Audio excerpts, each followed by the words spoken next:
real. The stakes are high. They bet big. They win big. They lose big. High stakes live action poker.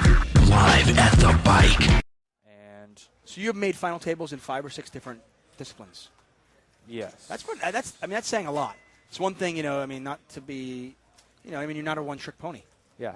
I actually think most of, You're not even a pony. Maybe it's by chance, but each final table has kind of been a different discipline, like regular no limit, shorthanded, shootout, Omaha high-low, stud high-low, Parliament Omaha, Parliament Omaha. Yeah.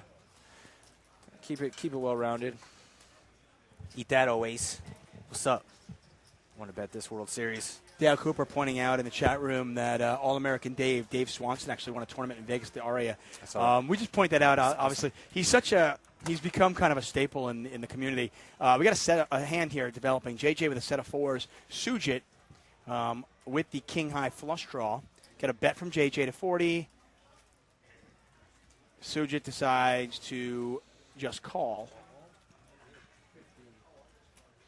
It's almost like when players raise in this game, they're so polarized because they're not even raising with draws. Yeah. If you're not raising with draws, man, what are you raising with? It's like yeah, a draw is a hand a lot of people like to raise with, but it's not. It turns out not raising with a draw here is actually saving him money in a weird way, against the set. But it's just funny that you see so often where guys it's like he's raising with his air and his absolute monsters and nothing else. Yeah.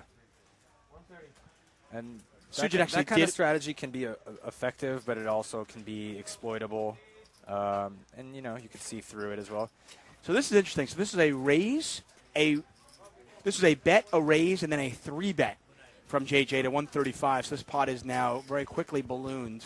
Yeah. Up over $300 to 320. Yeah. And I don't mind building the pot a bit with draws, but then you realize if you brick turn, things can get a little dicey, especially with stack sizes. I don't mind raising here only because we can see the guy has pocket 4s. Yeah. But on a Jack 4 deuce 2-spade board, when you have King 10 of spades, how often is your opponent really going to have a premium hand? Yeah, it's tough. Even if he has Ace Jack, all he's going to do is call you. Yeah. Generally. Yeah, and that's why raising with the draws becomes semi-standard play for some people. You gain control of the pot. If you hit it, it could be disguised in a way. And if your opponent does have a set, you might find out right away, and now you could set yourself up to win a really big pot. But you're gambling a bit.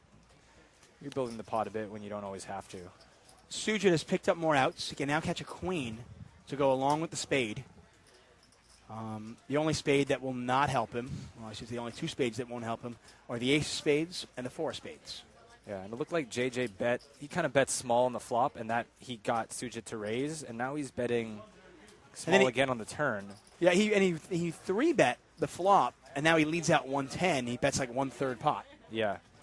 Which it's kind of like the other hand where, we wanted the ace-jack to bet a bit more. But here, maybe he's just trying to level and there's a spade. Yeah. I hate getting myself into these situations because now my hand is really strong where it's like, man, it's like, okay, the obvious draw got there.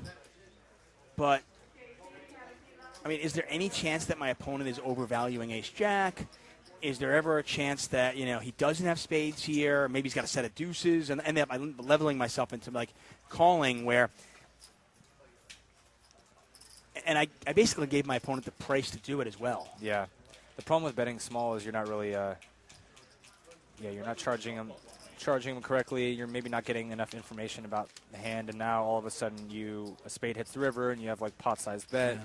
And now you don't know if your opponent's betting because you're showing weakness. Maybe he's turning something random into a bluff. Is he just value betting ace-jack and I'm going to level myself into folding? I don't hate betting small if it's the way to get action, if you're always folding when your opponent gets there. But it's impossible to, always fold. Yeah. Sometimes you're going to level yourself into paying them off. And you got to set here. It's just tough. Your plan might be to try and get all in on the turn somehow, and that might be by check raising all in or just betting, maybe just shoving turn. But, you want to get full value, so sometimes that means you let them get there, and you can't always control that. And you can do the math here really easily. Okay, so the pot was like 330. He bet 110, so he bet 1/3 pot. Now there's $300 more in there. So basically, he essentially, if he ends up paying his opponent off here, he basically gave his opponent 6-1 on that turn bet. Right. Because he's never paying off the river unless he hits a queen or a spade. I mean, he's never going to, obviously, he's not going to pay off if a king comes off, I don't think. And he does pay off. And he pays off. And it's cooler either way. It's a tough spot.